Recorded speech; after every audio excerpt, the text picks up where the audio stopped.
Curtis! Look who it is! Hey everybody, how's it going? We are back for episode number 9 of Unleash the Podcast. I feel like we started doing these last week. But nonetheless, we're getting close to the 10th episode.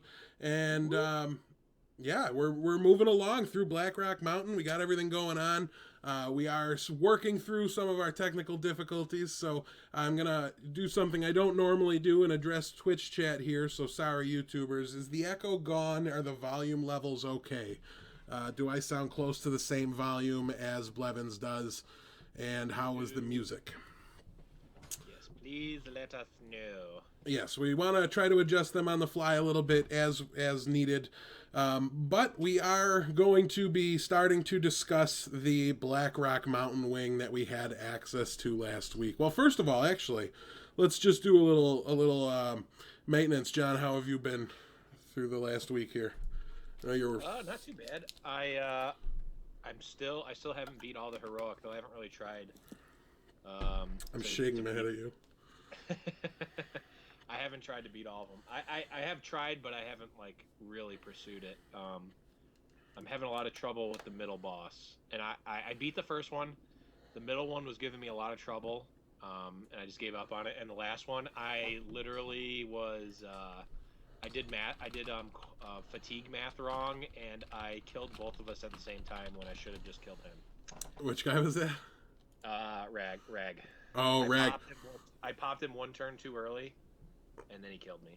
Yeah, Rag was an annoying fight for me, and the reason is because everything was like, holy God, how did that happen? Like, I knew he was going to become Ragnaros, so I knew I was going to see that. That wasn't a crazy surprise. There's no way Molten Core ends without you killing Ragnaros.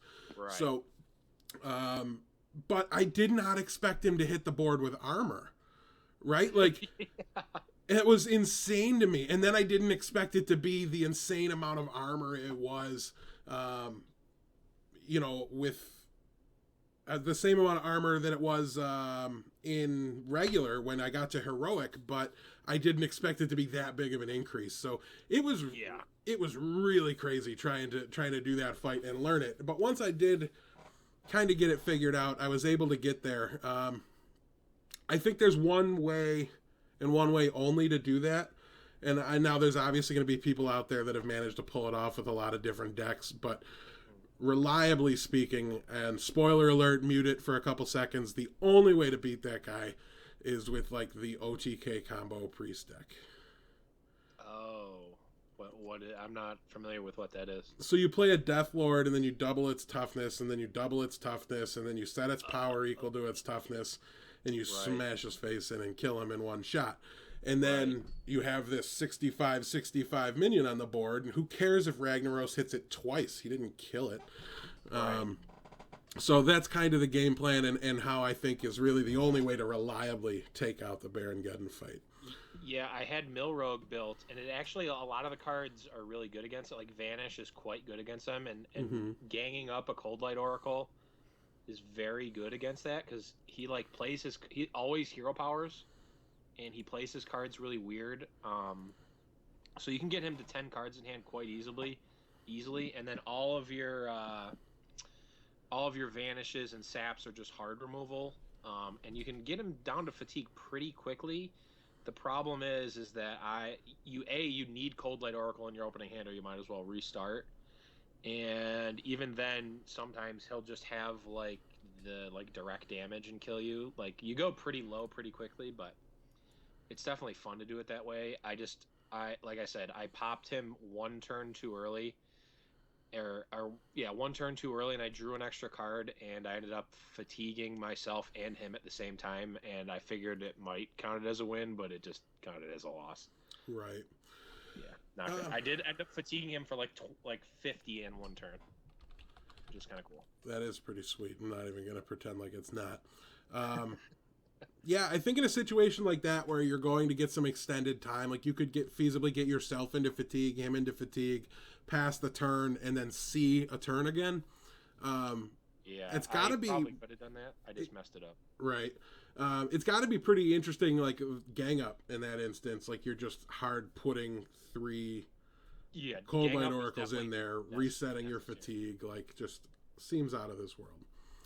Um, but we'll talk a little bit about one that we talked last week about how Gang Up kind of like is a little surprisingly weak in the actual Mill Rogue on ladder, but that's a fair game. So you don't have, you know what I mean? Like there's been times the pirate that reduces the opponent's weapon charge by 1 has been good in in you know what I mean, in these things. So you Naxxramas, yeah, so you can play some bad minions and get away with it in these solo which adventures. is pretty sweet that they're making these like these cards that are like pretty much unplayable. Like if there's like a Murloc one at some point, like the Hungry Crab gets sweet. Like Right. You know, they definitely have like ways to make these cards that you don't even see, like you don't even really see in arena. Like you don't even want to pick them in arena. They can make them playable in these adventures and have it be really cool. So it's another thing that it's just another thing that makes those cards more interesting.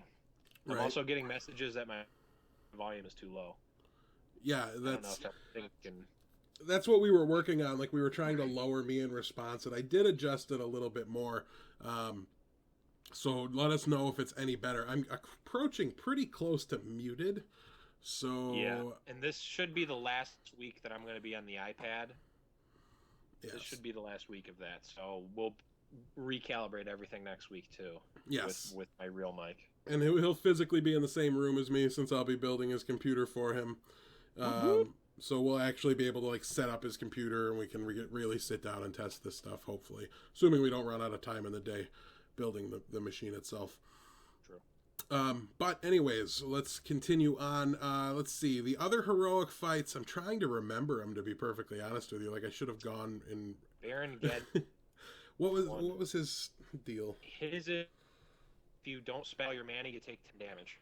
Oh, he was crazy. I had a lot of fun with that one though. I ended up playing a Demon Lock-ish deck. It was really, really interesting, the things I was able to do. Like, I started off really demon heavy, so then I could, when he put that thing on my minion that dealt 10 damage to everything, right? It would, I would, you know, if he targeted a demon with it, I was destroying my demon and gaining 5 life.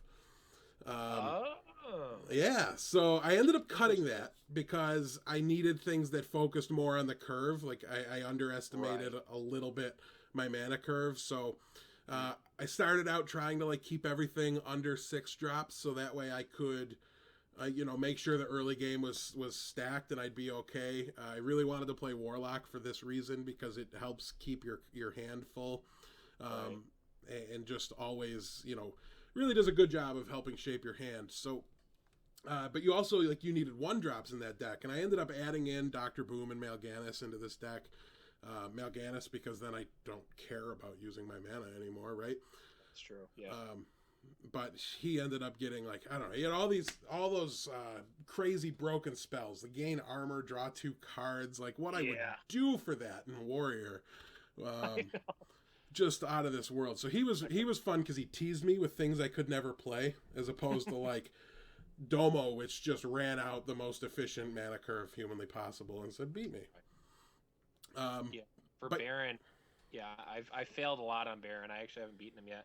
I started with a very aggressive Paladin deck with Hobgoblin and Divine Favor. So I would like go on curve every turn, play a bunch of like 1 and 2 drops, then draw up my hand basically.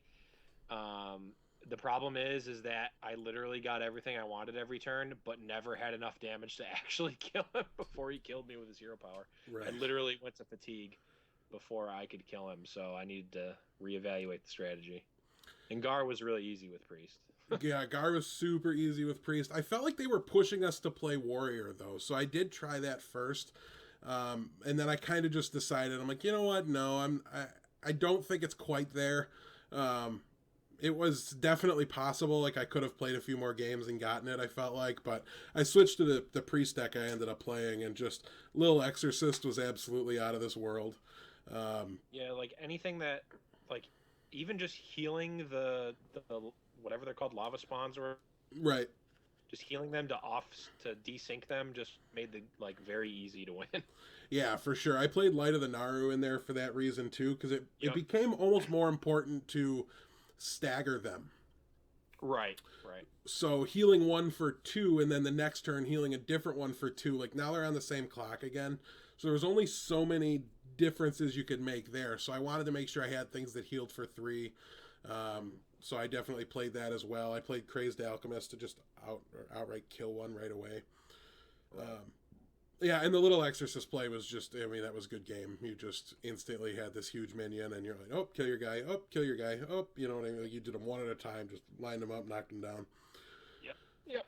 So, yeah, that one I thought was fun, but a little on the easy side.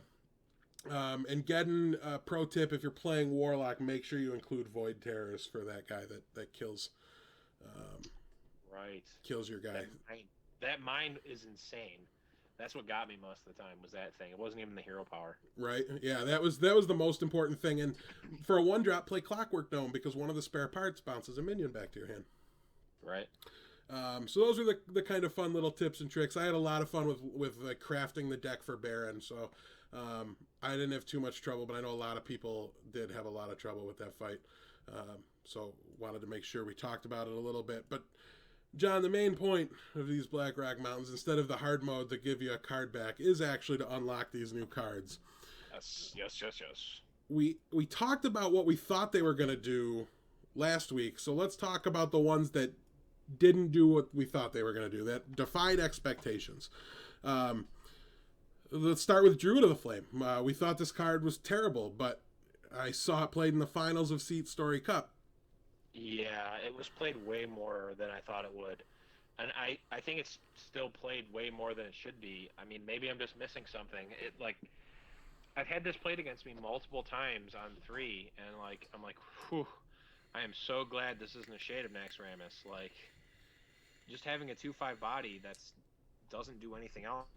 Like, it's so it's just so underwhelming. Like, if you're playing I don't know, even if you're playing against a super aggressive deck, it's still not that much better than Shade of Naxxramas. I guess it has more toughness, so I guess it could get the second guy out, but I feel like Shade of Naxxramas can get the second guy too. I guess in the later turns it's a little bit better if you're not gonna have it out for a couple turns and you just need the bite then and there. Even then, it still just seems. I could see it being played more if you're playing like a Defender of Argus. Then you have a 3/6 taunt. It's way better than Shade would be in the later stages of the game. But yeah, you're getting pretty laggy, so I'm going to take over a little bit while hopefully your connection stabilizes. It's a really interesting point. Like 3 mana into 4 mana. Like here's a really interesting curve for Druid, in my opinion. Like turn 2 Ancient Watcher, turn 3 Druid of the Flame, turn 4 Defender of Argus. So maybe Ancient Watcher Druid kind of can make a comeback and be a strong deck. I always thought it was very good for getting to rank 5. Not necessarily winning through all the control matchups and everything like that later on. Right. But getting through some of the cancerous matchups, it definitely has some interaction. I disagree with you on Shade of Naxxramas. When I'm playing Druid, and then granted I'm bad at playing Druid, when I'm playing Druid, I don't want Shade against control decks because I feel like it never gets the second guy. I think I'm hoping for a 1-for-1 trade with a piloted Shredder or something along those lines, and even that's not really a 1-for-1 trade. I only got half the guy or 2/3 of the guy. So I hate Shade in the aggro matchups and just adore it in the control matchups. So maybe it's a meta call that, there's times one of these is right and one of them is wrong. I was a little on your side with, I don't know that a 2/5 special enough. Like the stats are great for 3 mana. A 2/5 is really, really strong.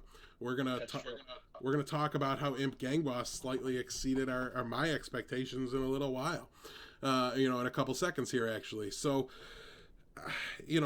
it's definitely got a chance. And the more we talk about the ability to play Druid in an Ancient Watcher, or play the Druid of the Flame in an Ancient Watcher Druid deck, the more I think there are some interesting applications for it. But I didn't expect it to see as much play as it did, because I don't think, I don't know. Maybe that's not true because Zoo did get a lot better this week. But I don't think too many Warlock players have flooded to putting Imp Gang Boss in Zoo. I think they're still trying that mid-rangey to control Demon Lock, where there I might rather have the Shade.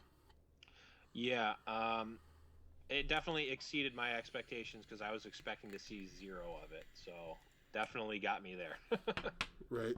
Yeah. It's interesting. We'll see where it goes and follow it a little bit, but.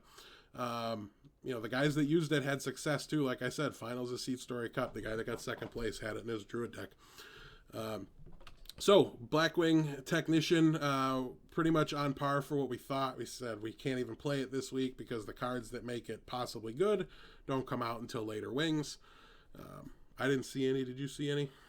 I saw some at a very low rank, like 15 or something. Someone made like a dragon, I want to say Paladin. No, it wasn't Paladin. It might have been Druid, like a dragon-based Druid deck. And, like, having the 3/5 out on turn 3 was, it was pretty powerful. Like, it was annoying.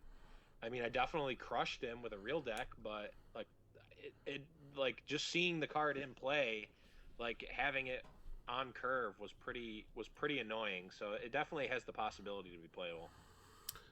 Yeah, I think I saw it maybe once, and I don't think he got to pump it, and I don't think the guy won that game. So, I just chalked it up to somebody trying new things to try new things. Imp Gang Boss, I gotta say, I played Zoo. I did some testing every week so far. Me and Lucid kind of get together after I get out of work on the day the wing comes out. And I finish off my heroics, and now I probably won't need to since I can hide it way better on my phone at work. But we get together, we do some play testing, and as we can see here, I'll put them up. We got Lava Shock, so I had to do some work with Shaman and see how much better that got immediately off just the one card. And then I also played Zoo with Imp Gang Boss, and I don't think I won once with Shaman, and I'm positive I didn't lose once with Zoo. It was insane. It was like 7-0, I think it was. Lou played every deck in the meta pretty much. And the only matchup we thought would be bad was Face Hunter, and he didn't play that. He played mid-range Hunter. So I was able to take it down. But the Face Hunter matchup is winnable. It just comes down to, like, it's the worst feeling in the world, that matchup, actually. Right. It will make you hate the Hunter deck because they're favored because they got the extra burn spell. They're just a little more consistent now, so they're more likely to have it. But do they have it? Do you have this combination of Unleash, kill commands, Right. And it's just, you're like, of course you have it, like every time, even though the numbers probably favor them. It's just, that's how it feels. I think if you have a skilled Hunter player, it's way in their favor because they can time their Knife Jugglers and Unleashes like if they have a well-timed Knife Juggler Unleash turn, like, you can't win. Right. Like, it's just like your whole game plan is to have board control with a bunch of like small minions in play and then pump them, and they just play the like 17 for 1 Unleash Knife Juggler combo, kill like anything that's relevant, the rest goes face, and you really don't have a board wipe besides trading your minions in. And if that's the case, then you're never winning that game. Right. Like, and one like that. I think it's wrong for Zoo in its current form to try to adapt to the Hunter deck, because at least at the moment, people are trying new things. People want to be playing Grim Patron, or they want to be trying Imp Gang Boss. So they're not playing Hunter in droves like they are normally. So I think now's a bad time to be trying to change your deck for the Hunter matchup. And I did some playtesting this week a lot with Zoo, and I tried to tweak for the Hunter matchup and decided it was wrong. But, down the road, it's definitely possible. And if people just flood back to Hunter at a certain point, it's definitely very feasible to just play a Hellfire. It's really good to kill your minions in that matchup when it's just, I can't die to Unleash here. I'm just going to die to Unleash. Well, not anymore. I'll play this Leper Gnome, and then I'll clear the board and gain an advantage in some way. You'll refill your hand way better than them even if you're hellfiring away a huge board on both sides. True. I was playing with a Mistress of Pain for a while, and it was decent, but I don't know if it's the right fit. That deck is the right fit for it. Yeah, that might even just be a better way to deal with Hunter than even Hellfire, because that card is crazy good against Hunter. Yeah. You might want to look for some more ways to pump it, though. Like, you'd probably try to work Abusive Sergeant. I put Abusive Sergeants and Demon Kidney in there as well. Demon Kidney? I don't think that's it. I still have no idea what that card's called, even though I play it more than Demon Heart. It's like small Demon Heart. It's like Demon Fire, I think, if memory serves, but I could be wrong. I don't. It doesn't matter. You know what I'm talking about. Right. 2 damage or +2/+2 if it's a friendly demon is what we're talking about. So, Lava Shock, I think my verdict there is we need that 4-drop still. Like, there's a reason Shaman got 2 really strong cards, and it's because they needed 2 really strong cards. Right. Looking now at the list, like, there were some great opportunities to unlock mana. I confirmed it's this turn, it's next turn. It's anything that's overloaded. All those go away. Right. Which is definitely makes the card way better. But there's a lot of times early on where I feel like people were trying to use it, and they were forcing it. Like, just wait a turn. Just hero ability, right? You don't need to kill the minion. You don't need to do any of these things. So don't Lava Shock me so that way you can Lava Shock me and play a totem. Just play the totem. That's what you really wanted anyways. Right. Yeah. From what I found, like, you gain like 2 or 3 mana off of it, but the problem is like it's just like usually not worth the card to do that, and the 2 mana 2 damage is pretty, like, it's pretty weak. It's like a lot weaker than playing like any of the 1 mana removal spells or like even Crackle. It's like, I don't know. I didn't have a lot of success with it. I guess like it's the type of card that is always in the back of your mind. Like, every time they put an unload spell, it's like, ooh, Lava Shock gets better, or, you know, the Shaman Overload deck gets better because of Lava Shock. Right. Right now, I just don't think it gains enough value.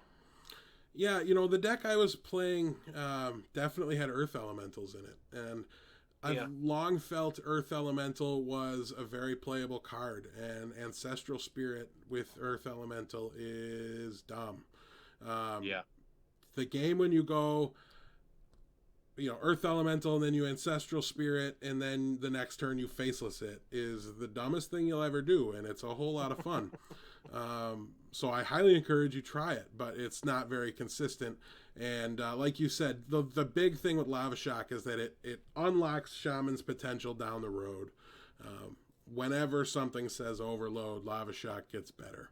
And I think it's next week we get the next Overload card, the 4-drop. Right. So I'll be really interested to see how that impacts Shaman. I think that has a better chance to just on its own. You know, like, if it was first, I think Shaman would be better now than it is this week with just Lava Shock. Right. So I don't know. It'll be really curious to see where the class ends up. It's one of my favorites. So I certainly hope it gets better, because I haven't been able to play it in like over a year.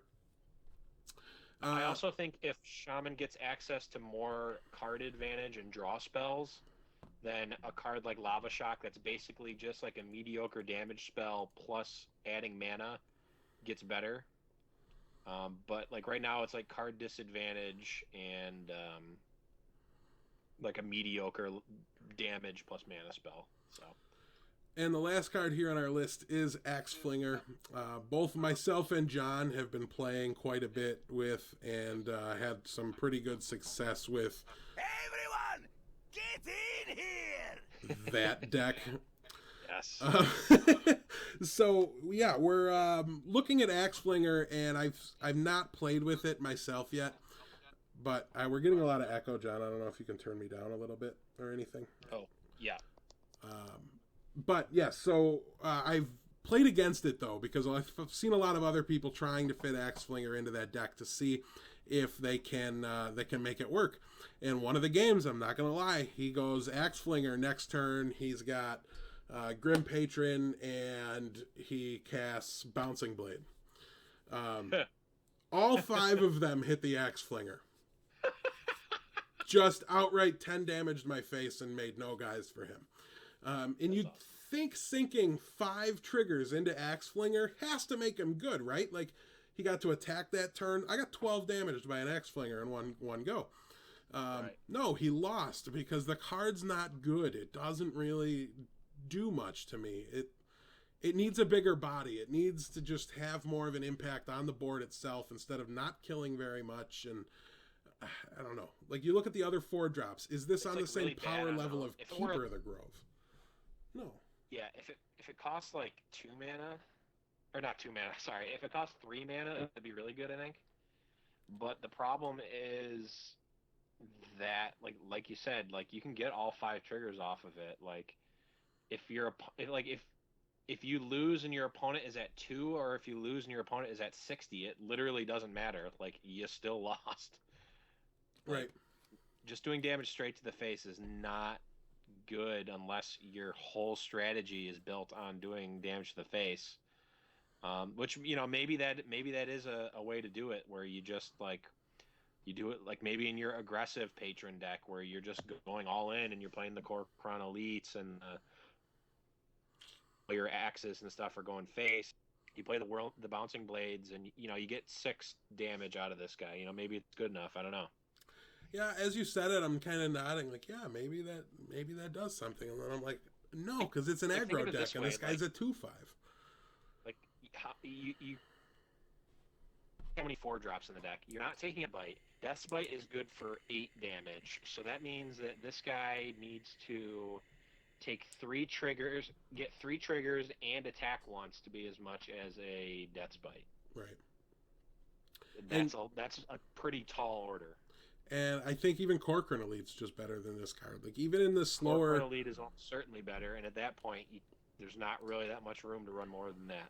Yeah. In terms of 4. I think even in, like, the controlling version of Grim Patron, I would rather have Kor'kron Elite than Axe Flinger. Yeah, the problem is he serves no purpose than, like... And, like, he's not even... The problem is he's not even a neutral card, because, like, maybe you play this in Priest, you attack, you get to keep healing it. Right. But, like, you can't do that. You can only play it in Warrior, so... I don't know. I think he's interesting in that, he like we've talked about before, he's got a unique effect, a weird effect. Maybe down the line they print something that makes him better. But in the current form with the cards that we have available, he's just not powerful enough to fit in, I don't think. Definitely agree. And the last one we'll talk about here is Major Domo Executus. And I actually haven't even played this guy yet because I don't have a ton of time to ladder this month, and I don't want to concede possibly going for Legendary. And I don't think this card is super playable, so I'm kind of saving him for like the beginning of a month. I plan to play a lot or something like that. But you made me want to play him today. You gave me the deck where he's good, and I think I want him. And it's Freeze Mage. And you talk. Where did you see this? Because you just said it, and you like set my brain on fire and walked away. I feel like I saw it on a Reddit post, and then I think I also saw. I don't remember who it was. I don't think it was Savitz. Someone was playing it in their Freeze Mage deck. I definitely saw a post about it, and then I saw someone on stream using it. But well, yeah, I like the idea. So Savitz didn't do it. One, right? Oh, Cummings was using it in his show and tell, or what's it called, ancestral something shaman deck. Yeah, this is show and tell shaman. Show and tell shaman, yeah. Which I mean, I guess it's cool in that deck. Yeah, if you're just dropping it so early. But that deck also just has no way to protect itself once you're at 8. I'm off it. No. I don't like it. Not at all. I hate it. Like, BGH exists, and this can't be the first it's thing you terrible. put into play. I'm just saying that happened. Right. Yeah, so anyways, Major Domo looks like it might end up finding a home in something competitive. It's certainly in the realm of possibility, and I didn't think it was last week. So we'll be curious to see. We'll have to watch it, but look for Freeze Mage. And when you're playing against Freeze Mage, think about Major Domo. Don't just, play the... I mean, you're probably saving your BGH for the Alexstrasza you're expecting. Like, keep in mind, if you got another way to deal with Alexstrasza or something, like, maybe sit back and hold the BGH for Major Domo. Keep the Major Domo Domo in mind. It might just happen to you. All right, so let's move on and talk a little bit about some of the things that went on this week, and namely Seat Story Cup 3. John, your boy D-Star Orange, I hear he's good at this game. Yeah, he's also not D-Star Orange anymore. He's Archon Orange. So, Orange, I'm just going to call him Orange because I feel like team names, he'll change teams a bunch. Found his way to the number 1 player in the world after winning Seat Story Cup 3. You saw much more of this tournament than I did, so talk to me about how he did throughout the event, what things you saw that interest you, and were there any innovative decks that you saw? Yeah, I don't know if I saw anything too crazy in terms of decks, and honestly, I don't know. Well, he was playing... The one deck I saw of his that was interesting was a Tempo Mage deck, which has been gaining a lot of popularity, like we talked about before, in large part because Flame Waker is going to be coming out, and people are kind of getting their decks ready for Flame Waker.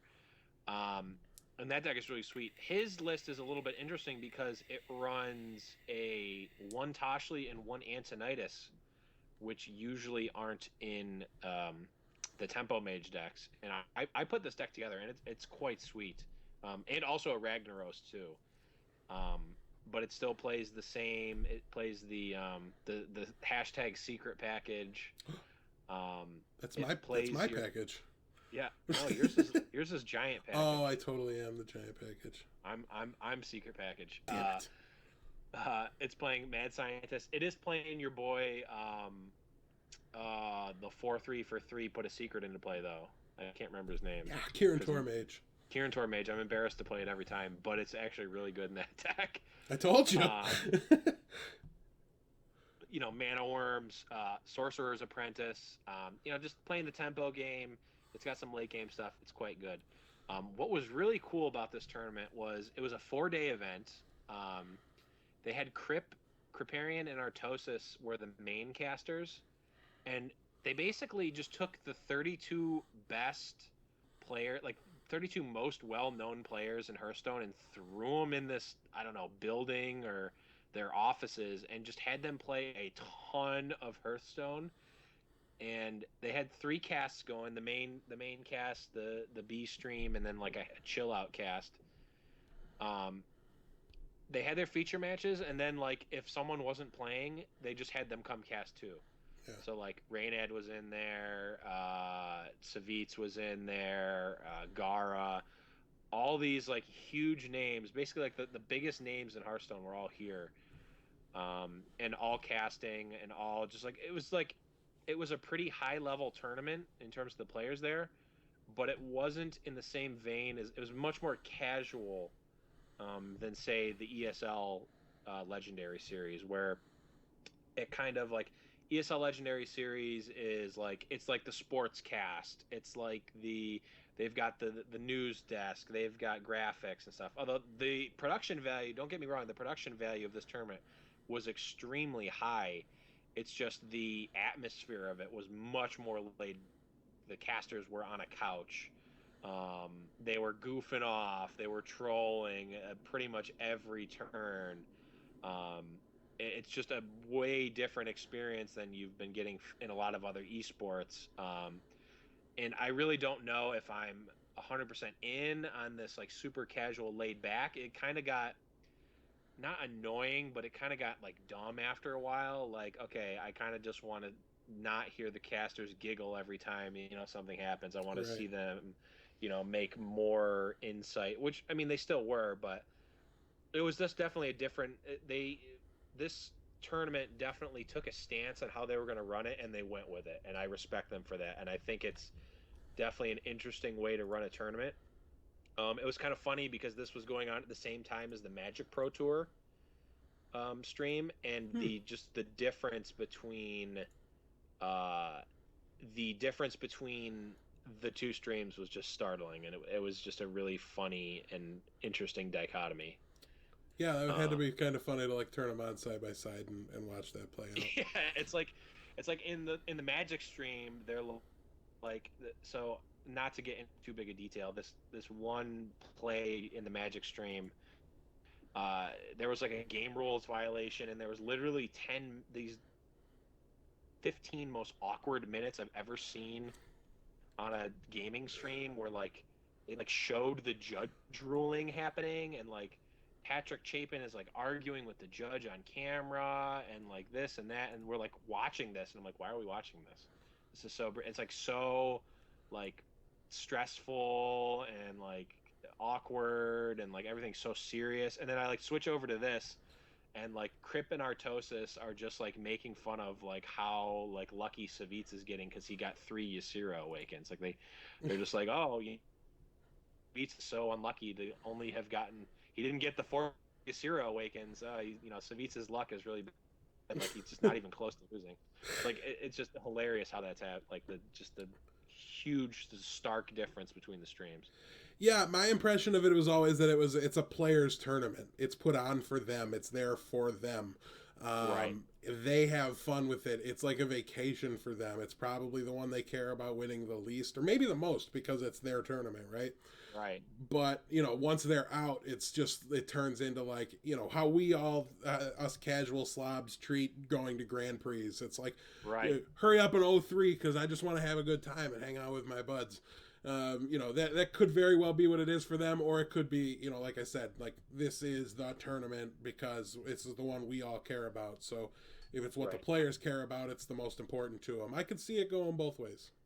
Yeah, I know it's definitely, I mean, obviously everyone wants to win. And there's definitely like, it's not like the players didn't take the tournament seriously, but I looked at a lot of the pictures being posted from it, and they were all, playing poker every night, going out to dinner. Like the guys that like just played like a really tight like best of 5, they're playing, they're going out to dinner that same night. And really, that's just a really awesome thing to be a part of.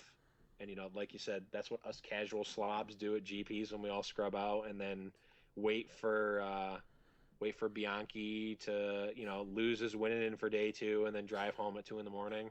Unfortunately, I was that guy on like the last 4 or 5 GPs I went to. It's like the worst because when you go home and you like just lost your winning in, and you're just like, oh, I got to have no fun. I'm super mad.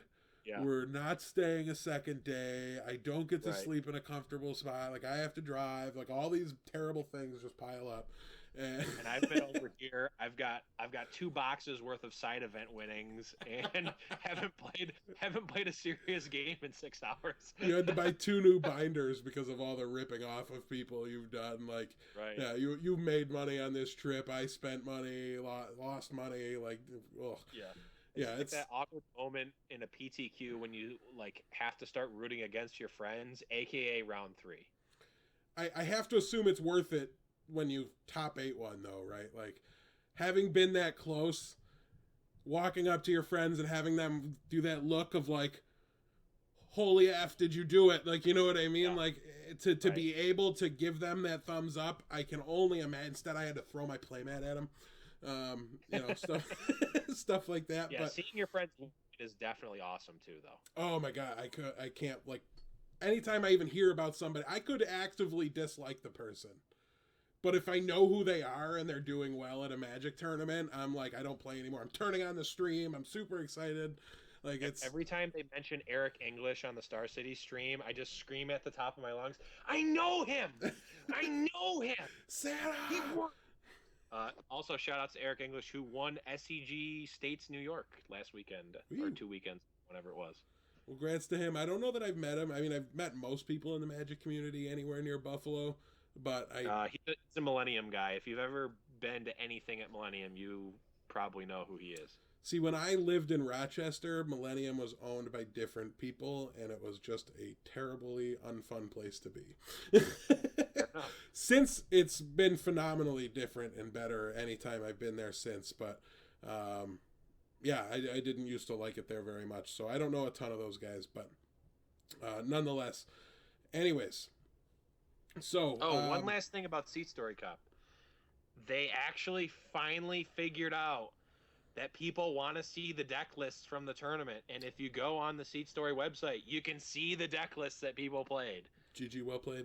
I can't believe it's taken this long. Like, that's what people like. I guarantee you that like 80% of Star City's like non-business related web are just to see people wanting to see the deck list from the tournament that week. Yeah, like that's what people probably the most. Like, yeah, it's. When I hear about a tournament, it's like the ESL Legendary Series. It's like, oh, he won. What did he play? Well, go to Hearthpedia or go to Hearthhead or go to one of these tournaments. Search the deck, and you'll get something that someone someone posted while they were watching and pieced the deck together while they were watching. It's like, no, give me an official one that I know that they played, because when the decks are this small, one card difference is huge. It's like, did he play Toshli? Did he not? Like, that's huge if he didn't. Like if you're watching the tournament and you watch Orange for 3 games, maybe he didn't draw the Toshli. So you put this deck together, and it's like, oh, well, he's probably playing 2 Sorcerer's Apprentice, so that's the 30. Right. When really maybe he's only playing 1 and he's playing a Toshli. Something crazy like that is his last card. It's like, or I've seen people like include stuff that got piloted shredded or something like that. Like, you know what I mean? Like, you're like, you don't play that, but it doesn't mean it's in play. That card is legal in Mage, so how is it in the deck list? I've got to say, as somebody that started to run some Hearthstone events, the thought of trying to deck check somebody is really, really intimidating. And I did it, and I kept an eye out for it, but it is difficult to kind of even just fathom doing it on such a high level where it's so important. You know what I mean? Right. In a small tournament like the one I ran, you guys could police yourselves for the most part. Like, right. Hey, somebody would have come up to us and be like, hey, like, I saw him editing decks. Like, you can't just do that right now. And then we'd keep an eye on it and look at it. And so you have that assistance that doesn't come from these big events. Like, these guys are tucked in corners so nobody can see their screen. And, it's a very different situation. Right. The last thing I wanted to say, though, I was really impressed that Orange took this down when I looked at the way the groups were paired up. So in his first group was Ostaka, the guy that ended up getting second place, and Strifecrow. And Strifecrow finished bottom of that group. He lost. He just offered the event and exited right away. And then in group 2, he had Tice, Zixo, and Savitz in his group. Wow. And came out on top of both groups. So I was just super, super impressed with that. And it was just a really good win for him.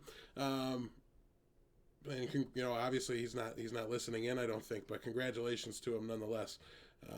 As you know him a little bit, and therefore he's the highest ranking member of our family. We've talked about him enough before we've been talking about him since before he was cool. He was on episode 1. Yeah, we were talking about him right away. So props to us for being awesome and getting lucky and picking the right horse. So Never lucky. So one more thing to talk about, and it's a very serious conversation that we're about to have, and that's how there's just been this really downward trend in the world lately, just productivity-wise. Hearthstone came out on your phone, so nobody's doing anything anymore. No. A world that was already devoid of social interaction because everybody's fingers are just on their phone nonstop, got a whole lot worse, as 4 million of us will never put our phones down ever again. Also, a really big boost in the cell phone repair industry. as Hearthstone's a frustrating game, and people are going to throw it across the room. That's true.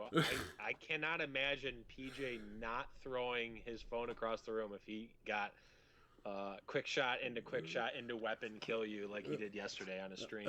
If he was playing on the phone, it 100% would have went across the table. Yeah, so I should probably be learning how to replace iPhone screens at this point. You need to get one of the Wiimote straps to put on your phone. That's a really good idea. I'm not even gonna lie to you. Like I think a lot of people should do that. So yeah, enjoy the ride though until you get fired for not doing your job anymore. It'll be a really good time, and then you'll be on unemployment and you won't need your phone anymore because you can just sit in front of your computer. The joke is that I never had a job. The joke is that I never had a job. Sure. That's you're still in school though, right? Like, or you just finished? No, I graduated. Yeah, you just finished up, so you'll get one soon enough, and then you won't do it, and you'll get fired too, like the rest of us. There we go. All right. Well, let's take a look at what we're coming up on next week, or I'm sorry, tomorrow, actually, not next week. In the new wing of Black Rock Mountain, and boy, are there some things to be really excited about this week. And by things, I mean one thing. There's one thing to be really excited about this week. But let's start from the top of the list here. We'll surprise you. We'll just we'll tell you which is the good one when we get to it, because I'm sure you don't already know. Core Rager. 4 mana, 4/4 Battlecry. If your hand is empty, gain +3/+3. We've already discussed its usefulness and how we think it'll do. No, don't do it. No. So I'll be real surprised to see. I mean, it is a beast, though, so there's certainly some possibilities if anybody wants to go into a really in-depth beast strategy or something along that lines with the class. I think they'll probably use it, but just don't do it unless you want to be a bad hunter player. And I love bad hunter players, so. It's true. They're my favorite. They're Scrap my favorite that. food. 10 out of 10. Perfect card design. Overpowered. Play it. 2 of. 3 of. Dragon Consort. Ding, ding, ding, ding, ding. We got there, boys. We got to the good one. 5 mana, 5/5. The next dragon you play costs 2 less. This is the one I want my hands on because I think this lends itself really nicely to a control paladin style. It also has a nice mid-range and or tempo based kind of application to it. So John, what do you expect to see this week? Because this week is a very different story than the end of BRM's release. So what do you expect to see with this card this week? Yeah, we're definitely going to be seeing a lot more Paladin. I'm guessing we're going to see Paladin in the same sort of numbers that we saw Zoo the last 2 weeks. Kind of spring back up. I think that Paladin mid-range is a very good deck, but it's quite expensive on the legendary and epic side. Lay on Hands, Avenging Wrath if you want to play it as an epic. 1 to 2 Quartermasters, another couple epics. Like if you don't have the Quartermasters, you're probably not playing Paladin. However, now we've got a new 5-drop in the house with this Dragon Consort, and maybe it opens up. I think that even though we're not going to have all the cards that the Dragon Paladin deck will want in the end, I think that we will definitely see a bump in Dragon style Paladin decks this week. Yeah, for sure.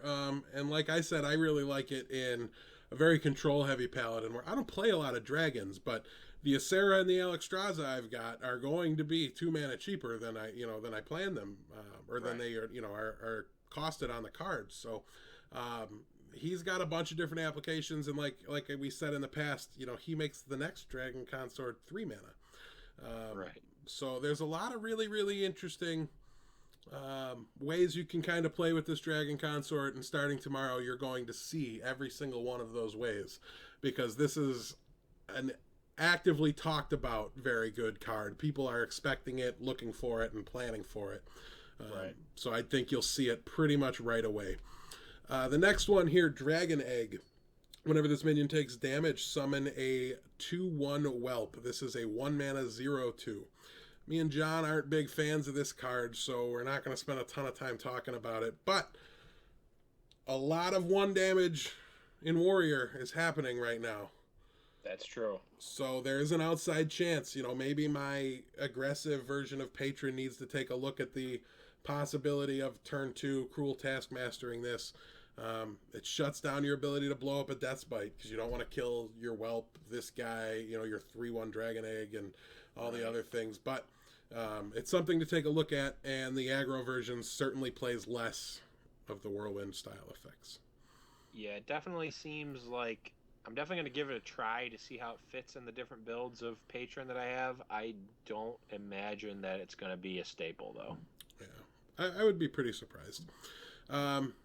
For Druids, we're going to be getting the 9 mana 7/8 Taunt. Just skipping. I do the legend at the end every time. Did it on the last one too. The 9 mana 7/8 Taunt that costs 1 less for each minion that died this turn. We weren't too big on this one either. These class cards are probably the worst too, in my opinion. He's 2 vanilla for 9 mana. Druid's not a class that excels in making excellent trades with a bunch of mana left over. Right. And he costs 9, so you have to do so much work to get him down to a reasonable amount. The dream is against Druid, against, Patron Warrior or something, like you get this miracle swipe that clears their 7 card board, and then the guy still just gets Black Knighted. He gets BGH'd, and I don't like to dismiss creatures because they get answered by removal, but this guy gets answered by all the removal. Right.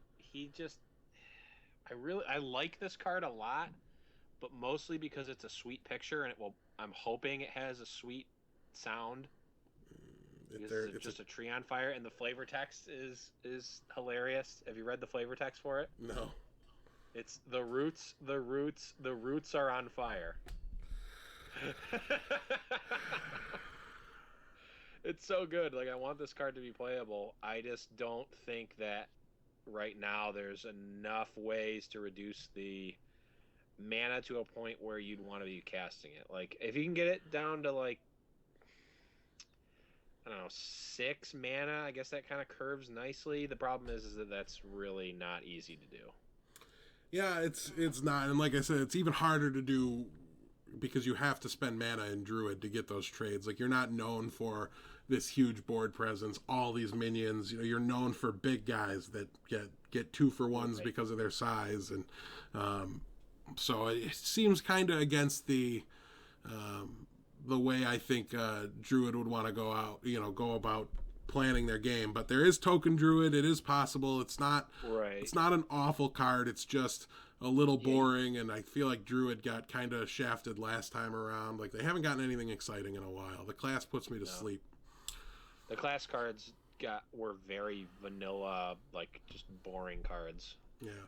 Like, I don't know if I mentioned this last week, but there's nothing more boring to me than Force of Nature Savage Roar. Nothing. Like, it should be climactic. I just feel like it robs me of a game that was either skill oriented until this turn, or you know what I mean? Like, it's just so weird, and that's the point of the deck. Like, listen, it plays to get its opponent to 14, not 0. That's why it's good. Right. But it's just been the linear one way to win with that class for so long. I don't know. I'm ready for something new, and this isn't it. Yeah, I agree. Yeah. So Twilight Whelp, are we done? The card's gonna exist. You can ignore it. Yeah. Even in your dragon deck, we decided when we previewed the card, you just play Zombie Chow. Yeah, I still, like, I could see it being played. I don't know if it's going to be correct over Zombie Chow, and I don't know if you really want to have this and Zombie Chow, but I don't really, like, I guess that's possible, that you could want this and Zombie Chow, maybe, but I don't think you ever want this and not Zombie Chow, and I don't know if you ever really want to have 4 Zombie Chows. Maybe. Yeah, and you'd still have to get kind of lucky to get 4 Zombie Chows. Right. Speaking of getting lucky to get any value, Rend Blackhand is a 7 mana 8/4 with Battlecry. If you're holding a dragon, destroy a legendary minion. Best card in the set. Me and John hate this card. Yeah, I hate it a lot. I was really bummed because I thought it was the Wing 1 legendary. I read that somewhere when it got spoiled. So I was really bummed that this was the first thing I got to play with. I'm a lot less upset that the card exists now. That, you know what I mean? Like, Yeah. it wasn't the intro. It was like all we had for a long time. There's actually only one more boss that I have to kill in my World of Warcraft rating progression before I get to kill Rend Blackhand. So I'm fairly excited about that. I will keep you updated. When I manage to murder Rend Blackhand, I will let you know. But, yeah, listen, the card might be okay if it was like an 8/8 for 8 or something like that even, but this has 4 toughness. It gets killed by Piloted Shredder. I don't know how much more we need to say. Right, Piloted Shredder, Swipe, and, you know, these are just cards that don't see play, so this card should be amazing. Oh, wait, the exact opposite's true. Yeah, I don't see this having a huge impact. I don't want to jump through hoops to destroy a legendary minion. I want to play cards that are always good. Yeah, I don't want to... I didn't see enough dragons that I want to force more dragons into my deck in order to make this kill spell good. I'll just play other kill spells. Right. So I don't even expect to try Rend Blackhand in anything, but I will be playing lots of Dragon Consort and revisiting aggro patrons. So I will update you guys on that next week. Yeah, it's like... Yeah, he's just bad. I don't know what you would want to target with this that you're really happy to do, so... Nothing that, like, I don't know, just play 2 BGH. Moving on. Ysera, maybe. I guess Ysera is like the one thing that he kills pretty well. But even then, Ysera still drew a card.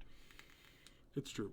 You only got so much. Destroy a legendary and gain all cards produced by the legendary, then it'd be sweet. You, like, get the boom bots, you get the cards from Ysera, you get all the whelps from Onyxia. That would be cool. Yeah, so if it, like, destroyed a legendary minion and all things it summoned or created? All things that have to do with it. Yeah. You get all the Murlocs from Neptulon. And now I'm excited about this card I just made up in my mind. But it's not. But it's not real. Well, they've already said they'll never let you discard cards from your opponent's hand, so. They don't need to discard, they need to be taken. Destroyed. I have a very special set of skills. That would be Rend Blackhand's flavor text if that's what he did. All right, so moving on here, we've got a streamer spotlight to do, and then we're going to be moving into our giveaway. So, John, get ready to pick our winner here for the free pack. The streamer spotlight is actually somebody that John is mostly a fan of. I haven't gotten an opportunity to watch him much. He's something different than we normally do. His name is Educated Collins, and he is a very dedicated arena streamer. Not only that, he is a very specifically arena coaching. He does it for free. He'll just Skype in with viewers and walk them through an arena and you know what I mean, help coach them through it. And he does it for free. So the people that need, I think that's great because the people that need that are new to the game. So the quality that this guy brings to the community, like the value he brings to the community is so high. We really wanted to make sure we got him in here. So, John, tell us a little bit. You've seen him more than me, so, you know, talk to us about what he's like as a streamer and what people can expect when they check him out. Yeah, I've watched probably, 5 or 6 hours of him. I just had him, like, basically on all day the last 2 days. And, yeah, you turn on the channel, and he's in an arena draft with, basically just strangers. It's not like he's like, oh, I only Skype in with people I know, whatever. I followed him on Twitter. He sent me a direct message that was like, here, contact me on Skype. That's the best way to contact me. If I'm streaming, you can always call me and we can do an arena or whatever. Like, and he'll like do an arena run with someone. He'll basically just straight up coach, and it's not like, oh, play this card. Okay. Play that card. Okay. It's like, oh, this is what I would do. What would you do? Or like, this is an interesting card in your deck. Why did you pick it? And maybe I would have picked this, or and really, like, you can tell that the people like that are getting coached by him are learning. The couple people I saw him coach with, they're like, I only ever get 2 or 3 wins. I'm pretty bad, and they brought in like a deck that was already made that was pretty bad. And he coached them to 6 or 7 wins a couple times, and you can tell that the people really appreciated it. Like you said, an extremely valuable asset to the community in terms of what he brings. Helping new players is something that I've tried to do with a lot of the early articles that I wrote were to help new players or to get people into the game. And he's taken that to an even greater level than I could have ever imagined. Right. A lot of times people will charge, a pretty good chunk of money to coach people. And I mean, usually that's to legend, but arena coaching, I'm sure, it's not always free. It's definitely not something that people are just giving away, but he is. And I think it's more entertaining to watch him coach a new player in arena than to just watch Trump play his 10 trillionth arena and get 10 wins like he does. Like, that's really boring to me. I don't like watching arena that much at all, but I had a pretty good time watching him for 5 or 6 hours. Yeah, I think it's a really, really interesting and clever model too. Like, by doing for free what people normally charge for, he creates people that are going to go out and advertise for him. Like, he creates evangelists, they're called, people that are like fanatics for your stream. Right. He's whereas definitely focused on giving back and supporting his viewers. Yeah. And in turn, and it might not be his goal or his approach, but in turn, it's just got to give him such a loyal following and such an active following. Like, these people love him, I'm sure. And I'm excited. This is somebody I'm going to be introduced to for the first time when the next time I see him go live.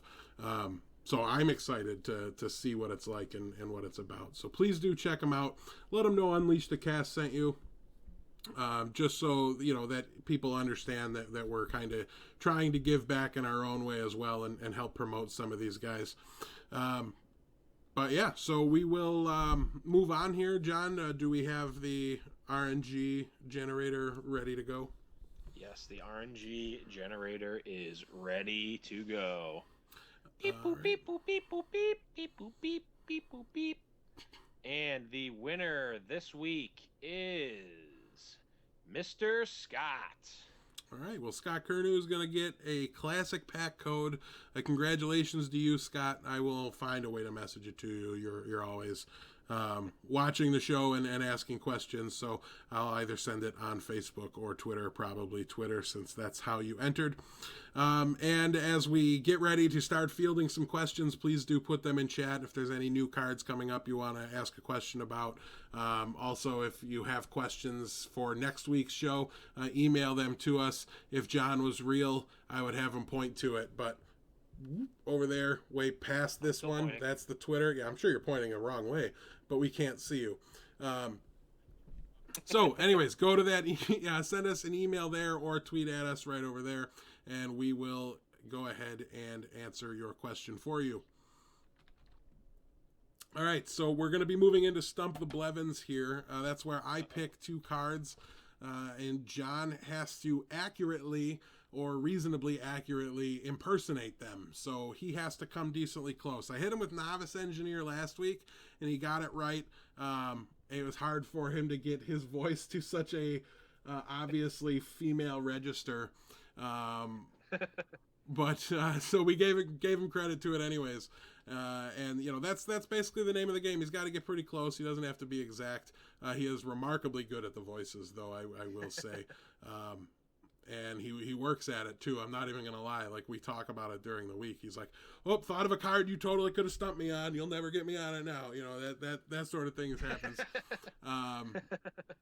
We talk to each other like we're super competitive about this, but we haven't even kept score. It took a lot of conversation to try to figure out where the score is. Yeah, I definitely don't have it written in my own blood on my walls or anything. Yes, that's definitely not true.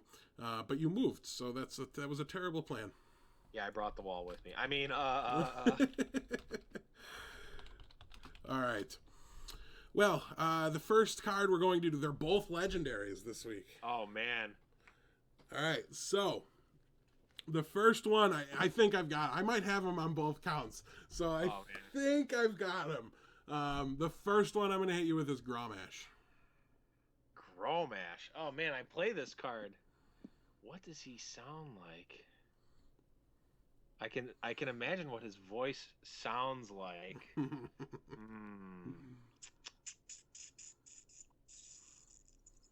See, the problem with a card like Grommash is that the sound is mostly just my opponent's portrait exploding, because you really only play him when you're gonna win. Is it I can wait no longer? I don't know. I can wait no longer. He got it. I can wait no longer comes into play, and taste my blade. Taste my blade. John can't hear the sounds this week. He'll be back to being able to hear them next week. So that's why I'm repeating them. And he has this other one, which is just like, it's like a I don't know, a sound. I thought it was really interesting. I remember hearing it, but I have no idea when it happens. It might be when you play him against like Druid. No, maybe against Druid. Because Karen has the weird interaction, and Karen's a Druid, even though it's a neutral card. Like, Karen is a Druid. All right. Well, anyways, the next one is, and we have a rule that the card has to be playable. I'm breaking that rule a little bit because he keeps telling me to play this card. And I know he loves it. So, John, Captain Greenskin. The card is playable. No, it's not.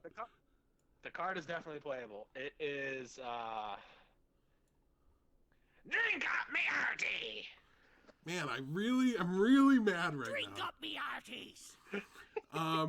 I didn't think you'd say Arties. I thought you'd say Mateys if you got it. And I was going to stand firm that you can't just get a word wrong. But you totally said Arties. And I'm super angry. What when it attacks? What happens when it attacks, Chad? So now you have to concede that Captain Greenskin is in fact playable. Nope. Yo-ho! Well, that's what it says when he attacks. It's not really words, yo-ho, and then he laughs. But nonetheless, that's Stump the Blevins. We do it every week until I run out of the ability to keep coming up with unique cards. I thought I did really well considering I stayed inside legendaries this week.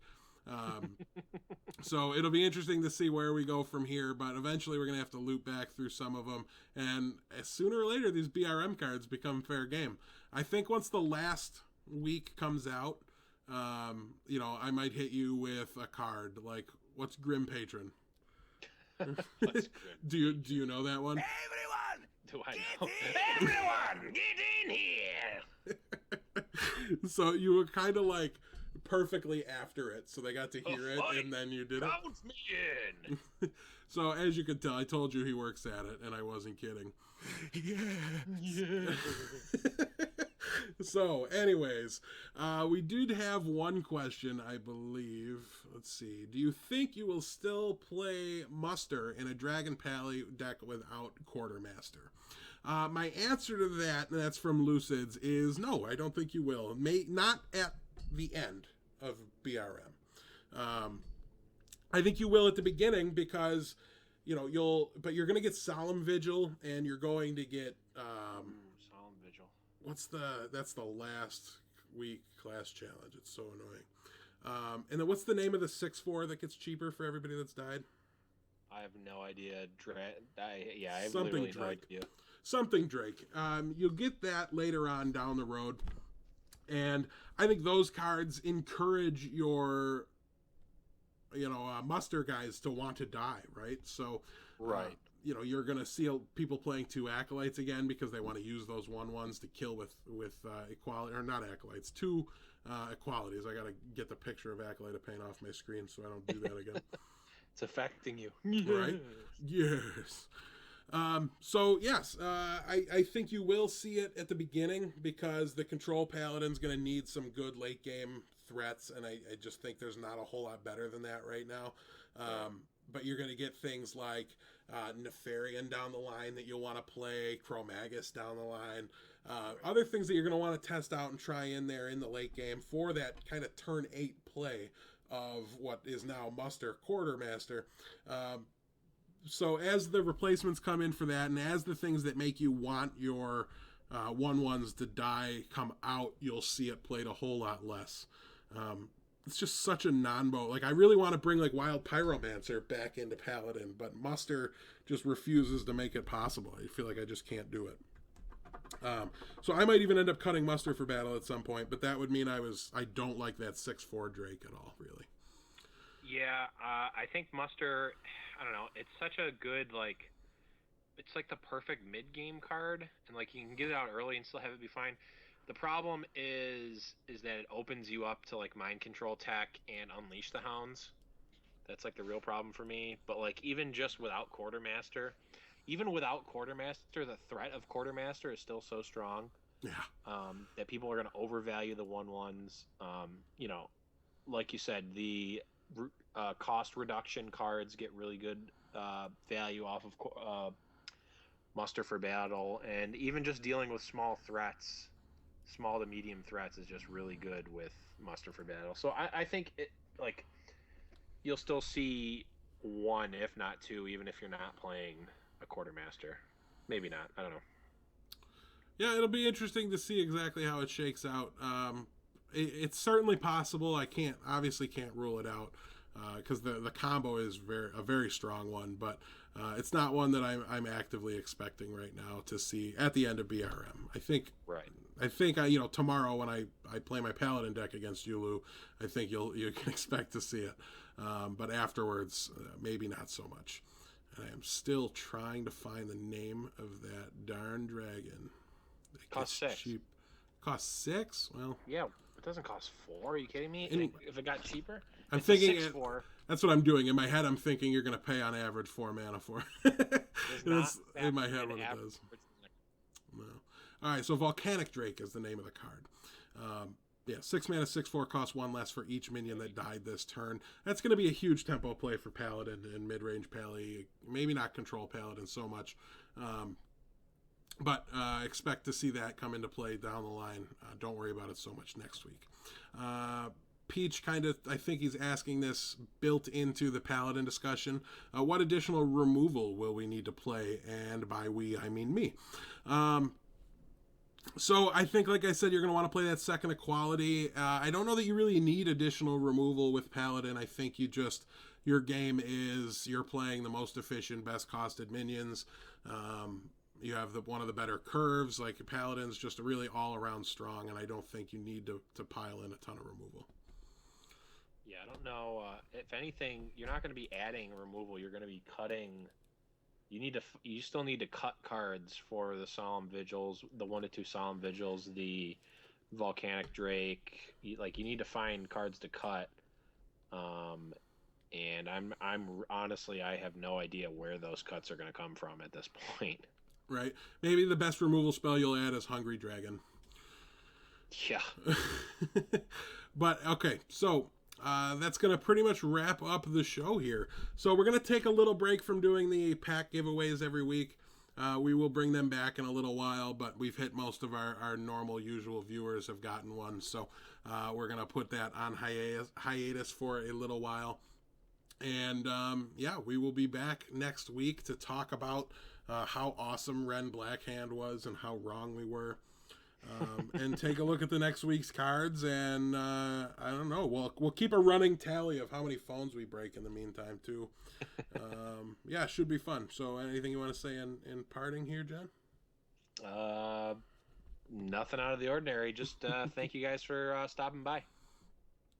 All right. Well, have a good one, guys. We'll see you next week. See ya.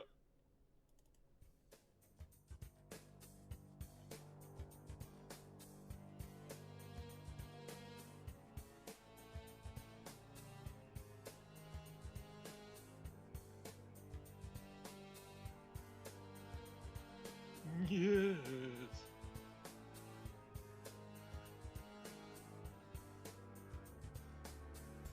Everyone, get in here!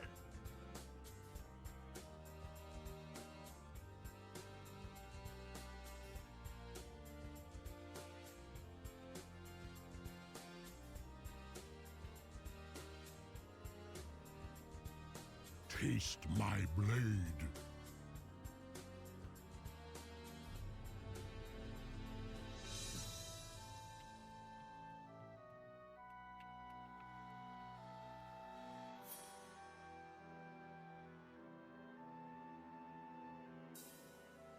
Drink up, me hearties.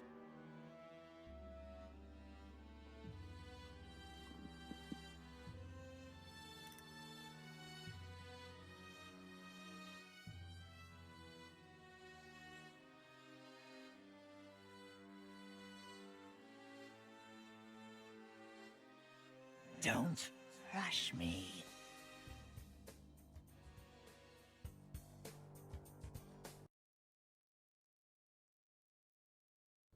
Hey.